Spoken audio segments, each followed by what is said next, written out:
Hey, what's going on, guys? It's Tech Jefe, and time for some more tech news.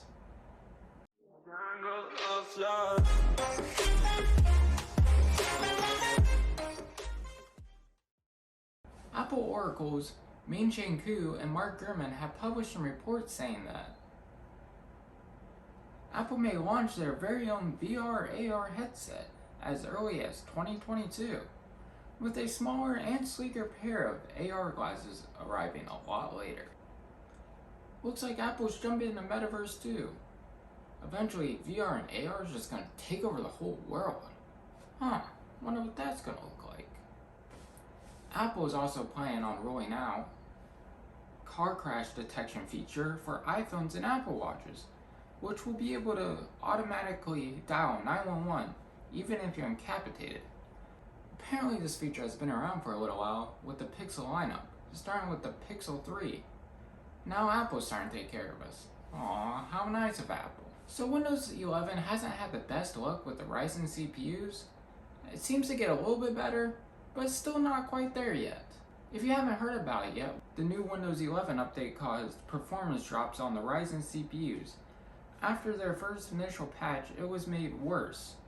The second patch seemed to kinda fix the issue, but reported by the YouTube channel Hardware Unboxed has discovered that the fix only applies if you never plan to swap out your CPU with another Ryzen. Apparently when you swap it out, it causes an issue with the L3 cache to return. The report was corroborated by PC Boutique Power GPU, and there hasn't been any confirmation from other sources or a response from Microsoft or AMD. Though I'm sure they're working on a fix that fixed the first fix. Whoa, talk about a tongue twister. Only took me like 20 tries to get that one. But they did fix something at least. They fixed a bug that caused some Windows 11 features like the snipping tool to break due to an expired certificate. So I guess companies forget to schedule their renewal appointment too? For you Mac users that think you're out of this, well you're not, because Apple also had to fix a bug in Mac OS Monterey that was breaking computers so Macs couldn't get viruses. Apple also had to fix a bug in Mac OS Monterey that was breaking computers. That way Macs don't get viruses. Well, maybe if Macs can't get viruses, maybe I should switch to Mac then. I'm kidding, guys. I'm not gonna switch to Mac. Well, maybe I'm kidding. If you own an electric vehicle that isn't a Tesla, you might be a little jealous of their network of superchargers, which honestly, their superchargers sound a lot cooler than like the EcoPlug. Until now, you had to drive one of Tesla's cars to be able to use their superchargers, but now Tesla is going to allow other brands of electric vehicles to use them. They are starting it with 10 stations in the Netherlands. You will have to download Tesla's app and select charge your inferior non-Tesla car to locate a station near you. I assume if this goes well, they'll expand it more across the world. They also had some recalls, just weeks after their last recall. This time it's to correct a faulty update to some of their cars, full self-driving beta software that led to emergency braking feature activating just out of nowhere. So you're just driving along, normal day, all's going good, and all of a sudden, whoa, the emergency brakes kick on out of nowhere?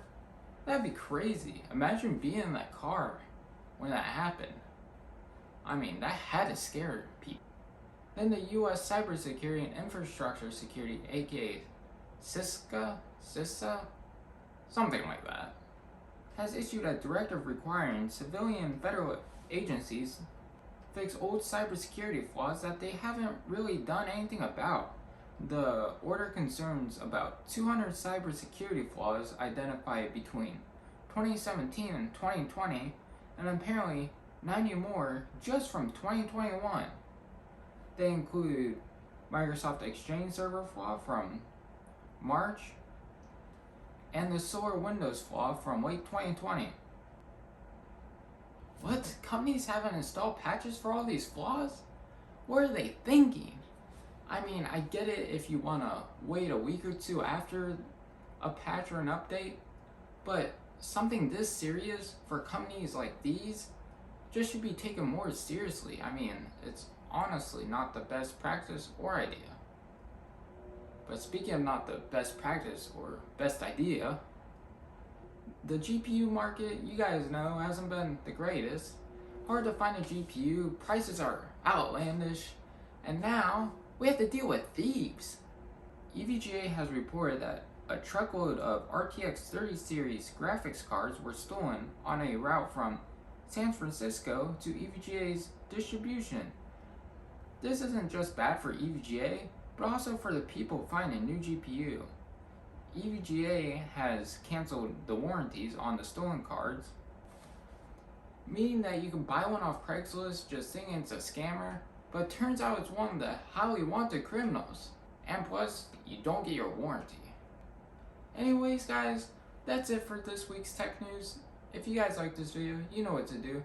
Give it a huge thumbs up, get subscribed down below, and I'll catch you guys in next week's tech news.